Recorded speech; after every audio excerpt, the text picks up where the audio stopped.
What's the most shocking moment out of all this?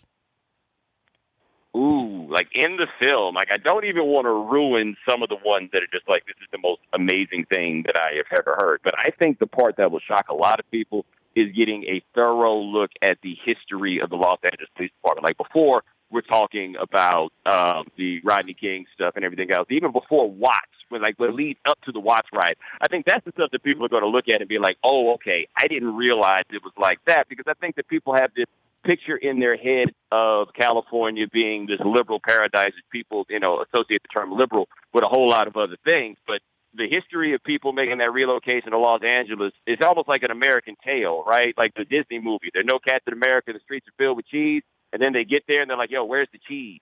Like, there's a lot there with L.A. for people like O.J.'s whose family had moved from the South to Los Angeles, to California. And I think that people are going to learn a lot about the history. Like, that's a forgotten part of the history of this country that I think will be very helpful for folks. If you don't have the Rodney King verdict, is there a different outcome? Is there a different reaction to O.J. Simpson, a different backdrop that Johnny Cochran and his team would have been able to use?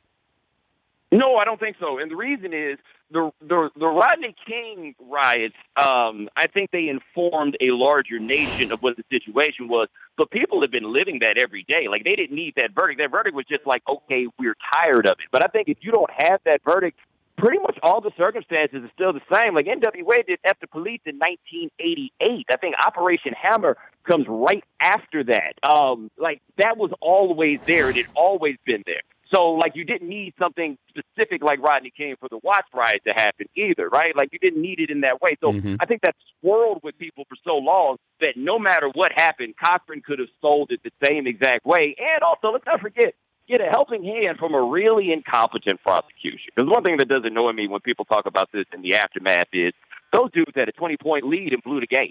That's what the prosecution did out there. We got a 20-point lead, and they blew the game. Are you comparing them to the Oklahoma City Thunder? Oh, man, they're close, man. They're close. I don't even know if that's right. This is more like the Houston Oilers than the Buffalo Bills. Oh, wow.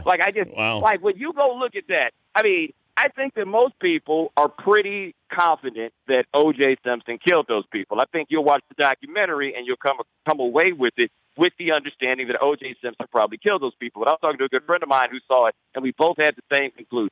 That after watching that, I'm sure than ever that O.J. Simpson killed those people, and I am sure than ever that a not guilty verdict was correct, because those jokers just blew a 20-point lead. Trick Show, weekday mornings on Audience.